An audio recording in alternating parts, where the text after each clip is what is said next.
Good morning. Good morning. Always glad to have this little honor to introduce our speakers that we bring in from our Virginia Beach near-death studies group. The Reverend Terri Daniel has spoken to us before a couple of years ago, so she doesn't need an elaborate introduction. She's a hospice chaplain like our own Dick Dingus. She has written a number of books, been on television and radio, and is the founder of the Afterlife Society, which now is in its 5th year or so, and is having, we had the conference 2 years ago here in Virginia Beach and had like 400 people, and our next conference coming in June in Norfolk will, we hope, have 500 people, and we're all invited, of course. Weekend conference, and there'll be some flyers in the back. Death and dying is an important, the afterlife is an important subject, and with that, Terri Daniel.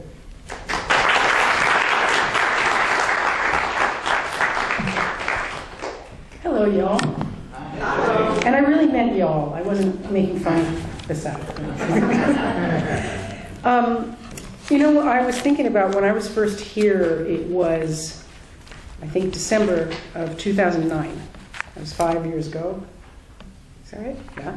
And there's a video of it, and on it I'm saying, you know, I'm going to school. I'm going back to school to become a chaplain. And that was 5 years ago, and I did it.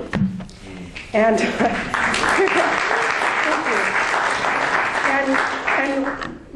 that was the first time I was here. The last time I was here was 14 months ago, and it was Christmas. And you may, if you were here, remember I was talking about the pagan origin of Christmas celebrations. Today I'm going to talk about something completely different that I'm calling interfaith, interspiritual conversations with the dying and the bereaved.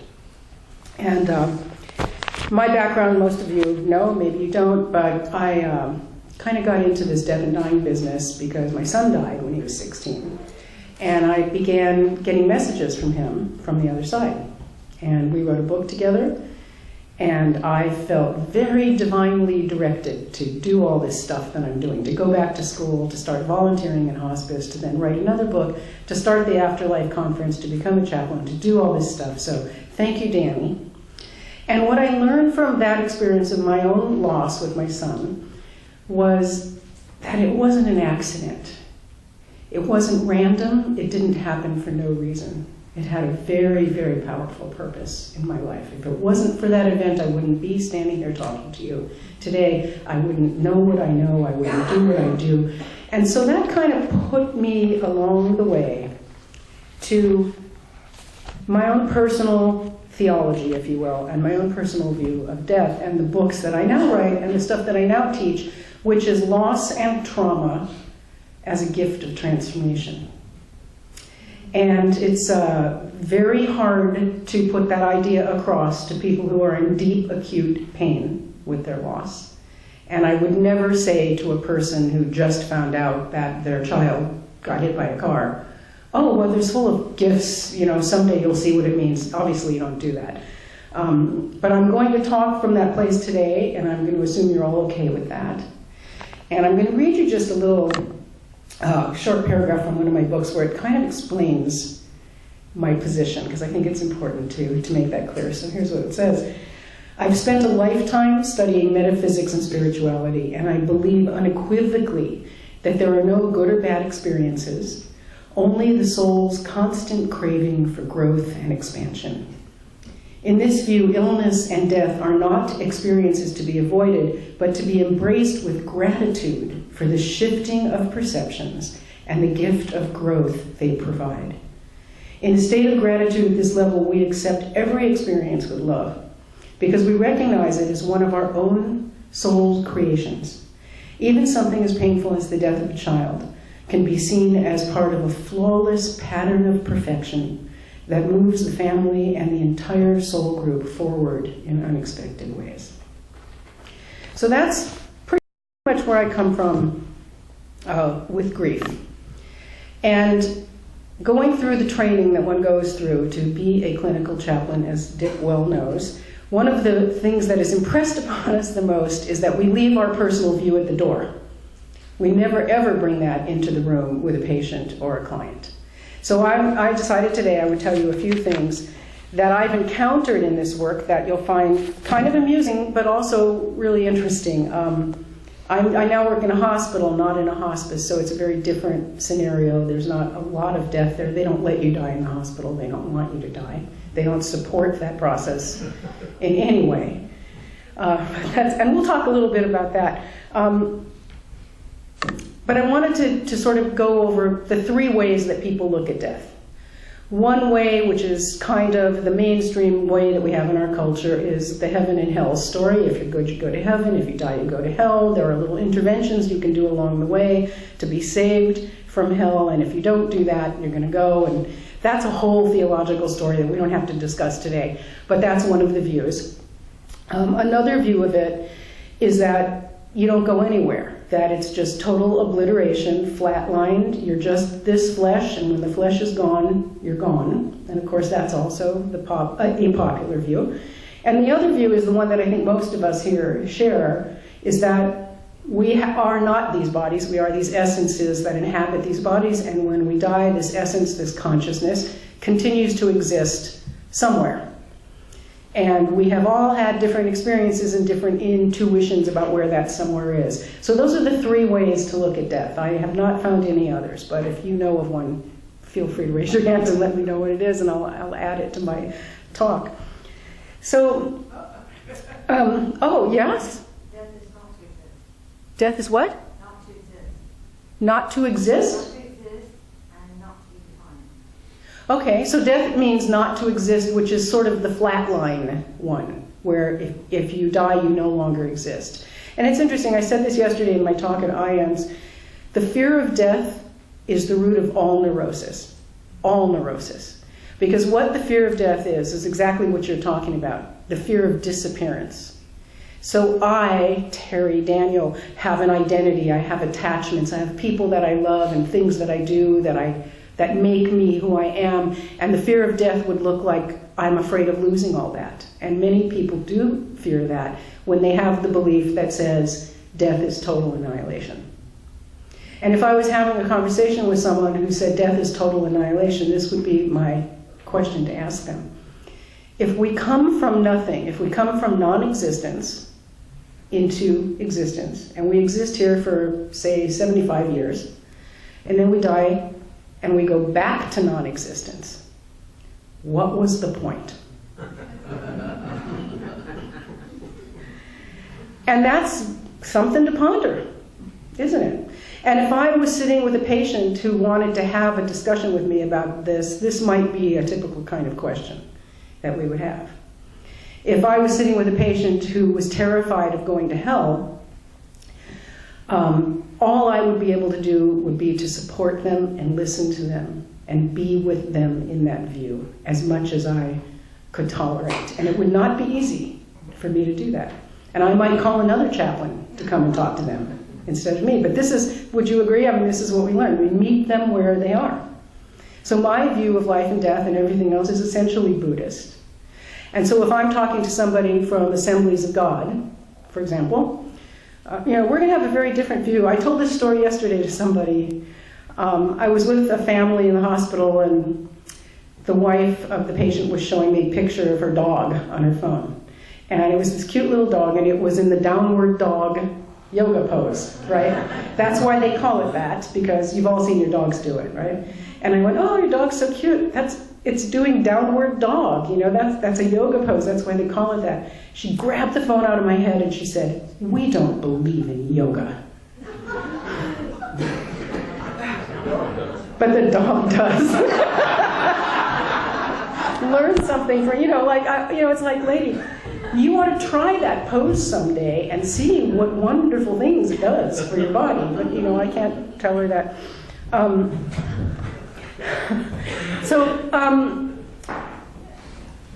How much time do I have, by the way? 30 minutes? 30 minutes. Okay. So what's kind of interesting is to talk about different people's ideas about death. And as I mentioned, my son was very ill for many years, and I knew he was going to die, starting when he was 10 years old. And I started looking into what do children think about death. And children in America pretty much get all their ideas about death from television and movies and video games. And so to them, death is explosions and screaming and blood and violence, and some death is that way. Or not the death itself, but the act of moving toward death. And I was really concerned that that was how he saw death, and I wanted to teach him a different view. So I started getting books from the library for children of, Buddhist and Native American views of death, and there are not many books like that, but I was able to find them and read them to him and talk to him about what is the soul, where does it go, what happens when you die. And I felt really proud of myself that I was teaching him all this cool stuff. And I learned later that he was actually teaching it to me. I was not teaching it to him. But this is how we learn about death in our culture. And we have all these cultural things like folk music. And if you look at some of the old hymns, they have terminology like, in the dirt, in the ground, the icy hand of death, the cold and lonesome grave, the dreary regions of the dead. These are words that I'm actually quoting from hymns and folk songs that we grew up with in our culture. Then, of course, we look at horror movies, we look at all this stuff, literature and history, and then, of course, there's the religious stuff piled on top of that. And we start out with this terror of death in this culture. They don't see it that way in Tibet. This is a uniquely Western thing. Of course, there are little exceptions here and there. We have ideas like people turning into angels when they die. And you see this especially with people who've lost children. And on the Facebook groups and different organizations for bereaved parents, they refer to the anniversary of their child's death as an angelversary, the day my child turned into an angel. And there is yet another belief that angels are humans who have died, and you turn into an angel. Nowhere does that exist in Scripture or anywhere else. It was an idea that came, I think, from people's grief, from people wanting to make the person seem more beautiful, and especially if it was a person who wasn't perfect in life. We want to elevate them in death and think of them in the most beautiful possible way and make them flawless beings. So we turn them into angels. So all of this stuff is in there with us. It's all in our consciousness, even though we know it to be different. And there's a little process that I discovered. Has anybody ever heard of Evelyn Underhill? Somebody, a few people? Yay. Oh, we talked about this yesterday. She was a mystic, a 20th century mystic, she crossed the centuries. And she came across, she did something called the 5 stages of mystical development, which is how we develop in our understanding of the divine. So I'm going to kind of give you a summary of them, and then I'm going to show you what I did with them. I took them and I sort of superimposed them over the 5 stages of grief that Elizabeth Kubler-Ross had. And by the way, most people don't realize that Elizabeth Kubler-Ross applied those stages to someone who was looking toward their own death. It's not about the death of someone else. So a lot of people who don't know that will look at the grief process, and if you're grieving the loss of someone, they'll say, oh, well, you're going to go through these 5 stages. But no, that's only if you're looking at your own death. And a lot of people misquote her on that. So Evelyn Underhill talked about how we develop spiritually in our awareness, and it fits with what I would like to see as 5 stages of coping with grief. So the first one, she calls it awakening or conversion. And this is where the transition to a spiritual view rather than a material view begins to happen. This is where the bubble is burst. You can no longer live in the bubble. You can no longer be oblivious to reality. And you are no longer separate from the other. So let's say you have a belief, which many people do, that says children aren't supposed to die before their parents. We all would like to think that's true, but we know that that's not true. There's a lot of things that we know are not true that we learned in Sunday school about how the universe works and what God is. And this is the stage where you start to awaken to, maybe there is no Santa Claus. Maybe children do die. Maybe suffering has a purpose. How about this one that we're told? If you're a good person, you'll be rewarded. You'll have a good life. Good things will happen to you. Well, I think by the time we're 25, we start to realize that it doesn't really work that way. Good things happen to bad people, bad things happen to good people. No matter how good you are, bad stuff will still happen to you. So this is the awakening and conversion process. We start to see reality differently. The next step is what she calls the purification or purging of the self. And this is really, purging is an interesting idea in shamanism, in Buddhism, in a lot of belief systems. After you die, you go through a purging process, a life review, some process where you're working with your guides and your angels and your ancestors and looking at your life, cleaning out some junk, questioning beliefs, and it's purging. And that's where purgatory comes from. It's purgatory. So the purification, the purging of the self is where you've realized that things you think are true are not true, and then you go into extreme disillusionment. And how many of us have gone through that with the religion of our childhood that we were brought up with, or anything in society, you know? So the extreme disillusionment leaves you with nothing to cling to. You don't have any identity anymore. You can't call yourself whatever you call yourself because it all got stripped away from some traumatic experience that moved you there. So when everything's stripped away and you're blank, it's an empty space that can be filled in with something new. And the next stage is illumination. So we've decomposed in a way. In shamanism, there's a ritual called decomposition and dismemberment. It's actually a process, a ritual that you go through where you literally imagine your arms and legs coming off and openings in your body. It's pretty extreme shamanic stuff. But it's for letting the light in. You have to be ripped open in order for the light to come in and to redefine yourself, your beliefs, your habits, your relationships, and your view of God and the universe starts to shift. How many of you have heard of the dark night of the soul? So that's what he was talking about, John of the Cross. He was in a place where all of that had happened. He was, everything was stripped away, disillusioned, he had no identity, and the only place you can go, well, it's not the only place you can go, the preferred place, I guess, is total surrender to God. Total surrender to the truth, whatever that truth is.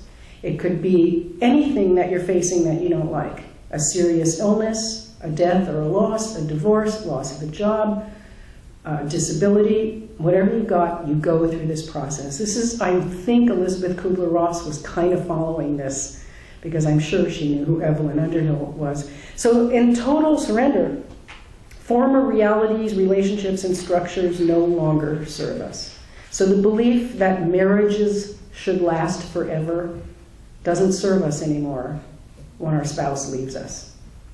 So that's the process of surrender. So once we go into the surrender and we're really willing to allow everything to change and shift, the next step, as Underhill defined it, is mystical union. Union with God. From there, we're not dragging our bag of stuff with us to God. We're not bringing our ego with us to death, to the higher realms. We're naked. We've been through the dark night of the soul, and we're saying, okay, take me. Show me. There's an Arabic word that's used a lot in Islam called inshallah, and it means pretty much God's will be done. And so when you're in this state of surrender before you go to union, and this is a wonderful mantra, and I've done it many times in my life, you can just chant, inshallah, inshallah, I give it up. Take my ego, take my attachments, take it all. Because what will you be left with when that happens? An open space for something new to come. And with grief, I always like to say that the hole in your heart, the wound that you feel from a grief experience, is not a wound, but an opening. So in spiritual, metaphysical grief work, this is what we like to talk about. Is this making sense to anybody? Okay, good. I'm kind of jumping all over the place, but and I hope that maybe we'll have a chance to do a little meditation here at the end. So I want to tell you some stories, some tales from the trenches in hospice and hospital work. A lot of people grew up abused and injured by their religious beliefs as children. And might have gone through these 5 stages of mystical development and perhaps got stuck at one stage and, were just in the disillusionment stage and never went to the illumination stage and stayed in disillusionment. And a lot of people are there and they're very angry at religion and they throw the baby out with the bathwater. And so they're like, I don't believe in God, I don't believe in anything. There's nothing, there's no life after death, there's no God, praying is stupid, we just have no spiritual life whatsoever. I see a lot of these people in the hospital. And I go knock on their door and I say, hello, I'm the chaplain, would you like a visit? And they say, no thanks, I'm Jewish. I get that one a lot. Because they think that chaplains are all Christian, which is not true. One of the things I'd like to change in this system is to not call us chaplains anymore, because when you say chaplain, you picture someone walking in with a Bible and a cross. And we have 40 chaplains at my hospital, and they're all different religions, including no religion at all. So I'll walk in and I'll say I'm the chaplain, and they'll say, no thanks, I'm Jewish. And I'll say, okay, well, we have Jewish chaplains if you'd like me to send you one. And no. My favorite one is they say, no thanks, I don't believe in God. So I'll pull up a chair and I'll say, I don't believe in that God either. And they're like, whoa. And then we have a conversation. Now that's a pretty risky thing to do. If my teachers in CPE heard me do that, I'd probably get in a lot of trouble. But it opens a conversation. And then I can find out that the person has no spiritual beliefs at all. And, the person will say, oh, I wish I didn't have cancer. I wish I didn't have to get my leg amputated. I wish I can make this different. And they're struggling because they can't make reality fit back into stage 1 of being shocked at reality. And how do you find peace? So I try to give them a little guided meditation, simply breathing and going within and finding some peace. But a lot of them aren't willing to do that, like the people with the dog on the phone with the yoga pose. It's very interesting to come across beliefs. I have learned that I really enjoy talking to the religious people the most, even though their beliefs don't fit with mine. So I went into a room once, and there's a sort of standard question we ask, like, hi, how are you doing? What brought you to the hospital? Do you have family that comes to visit? And then you get to the question, do you have any spiritual or religious practices that bring you comfort? One lady said, oh, yes, I'm a Christian. Jesus created the universe. Okay. And I'm interested to hear how that looks to her. So I'll pull up, I carry a little chair with me because not all the rooms have chairs, and I have this little fold-up chair I take. So I open my chair and I'll say, tell me about that. And so she'll tell me her beliefs and everything, and it'll eventually, hopefully, bring her around to a place where she can take that idea and package it in a way that will give her something useful. Because the idea that Jesus created the universe doesn't really help a whole lot when you're laying in a hospital bed, unless you can make some of these personal connections, because that's not a personal connection with how God works. And I'll never, ever tell them what to think or what to do, but it's hard. Yes?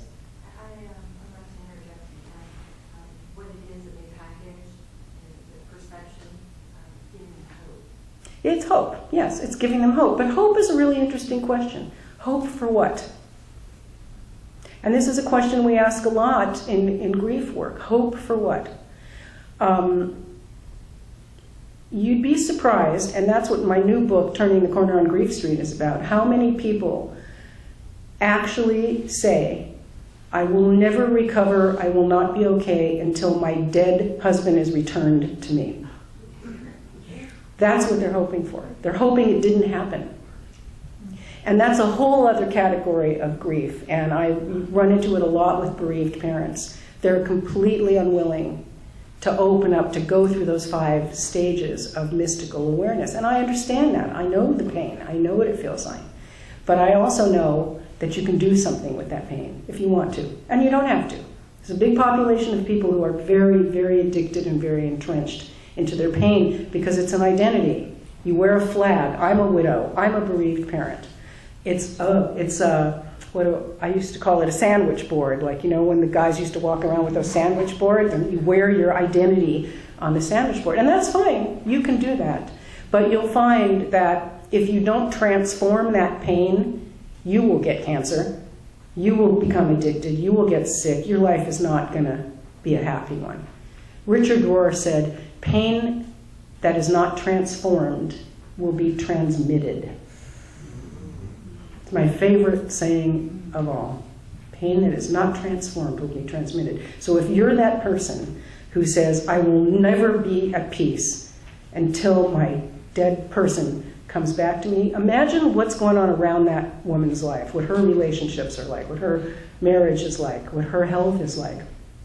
So we have to move through these stages, these Evelyn Underhill stages of mystical development, if we want to find peace. If we want to find peace. We don't have to. It's all free will. It's all optional. So here's my favorite hospital story. I was on call one night, and I got we had a Catholic deacon on that night, and he got the call, and he called me and he said, I think you better do this one. And it was a Native American family. This is in Oregon, rural Oregon. We have a lot of Native Americans there. And the tribe is called Siletz. And the grandmother was being taken off life support. She was in ICU. And I go up to ICU, and there's 20 family members around her bed. And they're drumming, and they're chanting, and they've got rattles and feathers, and they're doing their thing, and they're crying and screaming and wailing. And they're grieving. Half of them were doing that. The other half were very quiet and reading the Bible. And so in every family, there's usually a family member designated as the leader. And in this case, it was the son, Michael was his name. And I said, hi, Michael, how can I help you? What would you like me to do here? And he said, half of my family is Methodist, and half of them practice our native theology. So could you read the Bible for the Methodist half? And I said, sure. So I go over, and they were literally half on this side of the bed and half on the other. So I go over to this side, and I say, is there a particular passage you like? And she finds me some passages, and so I prayed with them, and I read the Bible with them. And then the ones over here were singing and chanting and drumming. And the nurse comes in, and actually the hospitalist, I don't know who it was, comes and disconnects the life support. And sometimes people can live a long time like that, but she died in about 5 minutes. And the wailing and screaming and the drumming got louder, and it just went on, and the people in ICU, the nurses, were just flipping out because you don't see that too often. Then they wanted to take the body home with them. And you can do that. And so we arranged that. There are certain protocols that you have to follow. They had like their own blanket they wanted to wrap her in, but you have to put them in a body bag by law. And then you put the blanket over the body bag. They wanted to take her home in the pickup truck to their land and bury her on their land, which is perfectly legal in Oregon. So we made all those arrangements. We did everything that they needed to do.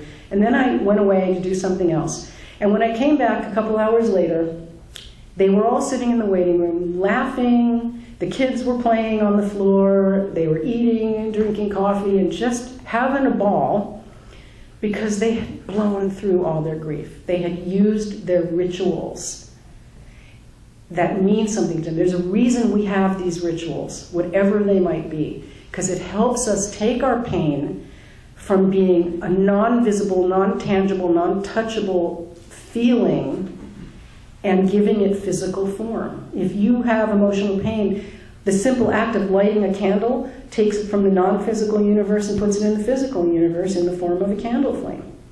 And everything beyond that. So what they did in that death was they actually dealt with their grief. And then they were happy.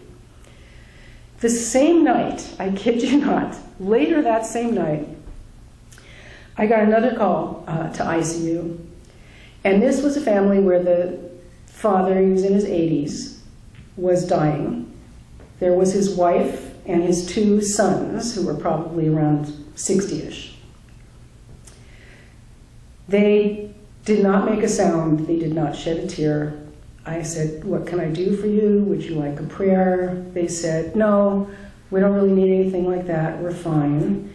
But yet they had called, and I said, well, would you like me to just be here with you? And they said yes. And they were all kind of standing back from the bed like this, and I said to the wife, he can hear you.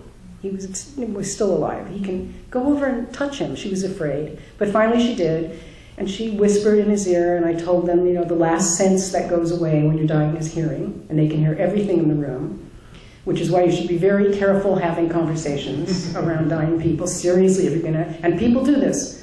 The sons and daughters have an argument, they fight about the money, they fight about what to do. Take it outside, because the person can hear you. Anyway, so these people were very shut down. He died. We went into the consultation room.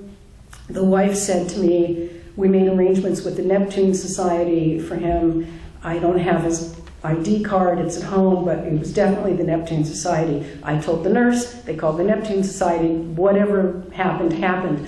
I found out a couple days later that she was wrong. It wasn't the Neptune Society, it was something else. She couldn't remember it. And because we called the Neptune Society and they came and got him, they sued the hospital. That's how they dealt with their grief. Do you see what I'm saying? So I had both of those families on the same night. I had the Siletz tribe over here and these folks over here. And it was just mind-blowing. And what it taught me is we have to have rituals. We have to use our rituals, whichever one they are. So if any of you have anybody in your family who might be nearing death,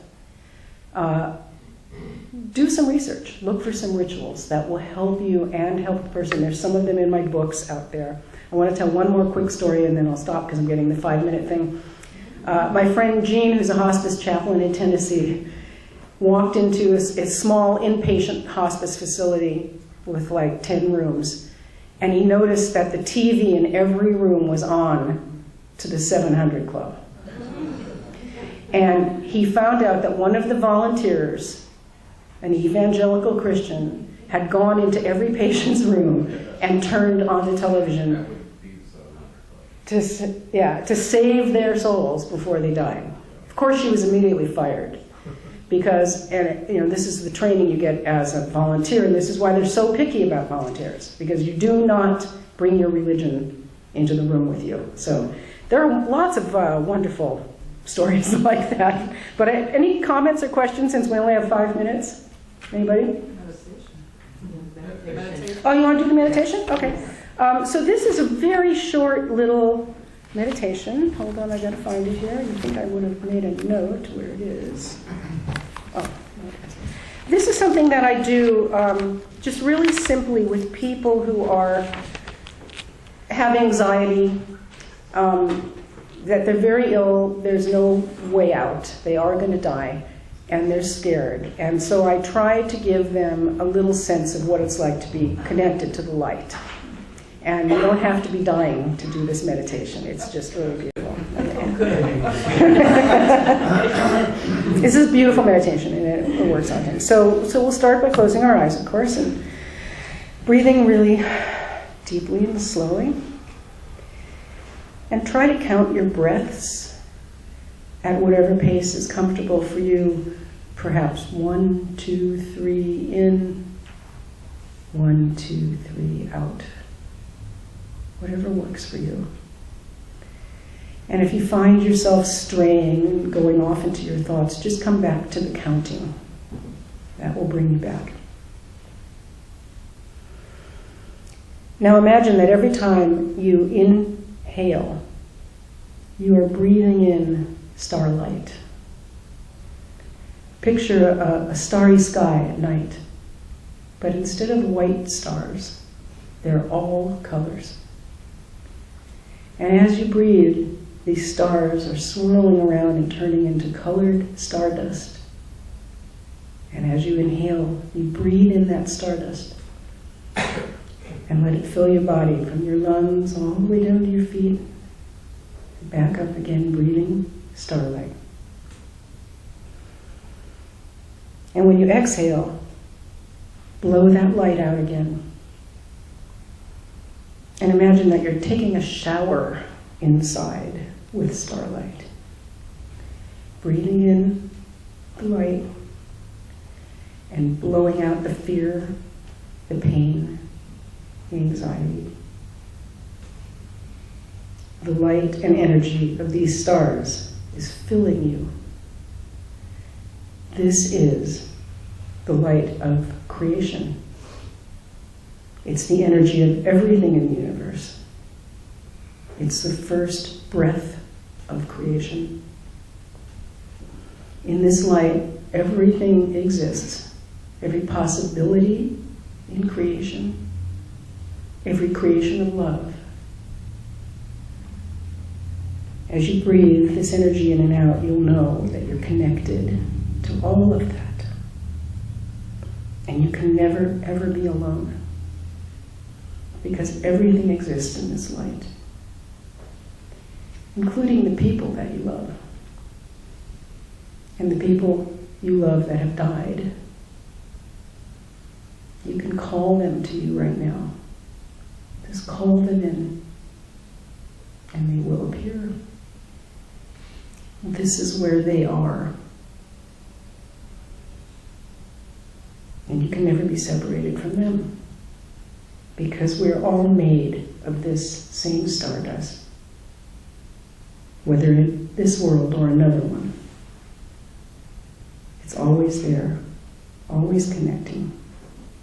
And we're never alone. So take a moment to breathe the stardust in and out another couple of times. And when you feel ready, you can open your eyes and come back into the room.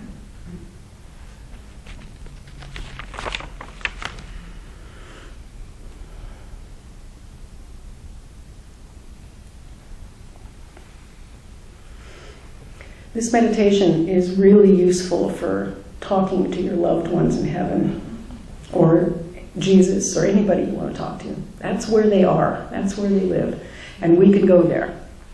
We came here to Earth with the ability to have interdimensional relationships. And that's what we just did. So this meditation can be done anytime. The colored starlight is wonderful.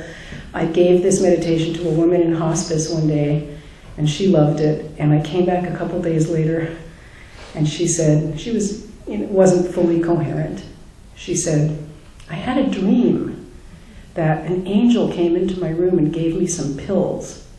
But instead of pills, they were stars. And she put stars on my tongue and told me to swallow them, and then I would go to heaven. Yeah. There's a good place to end right there.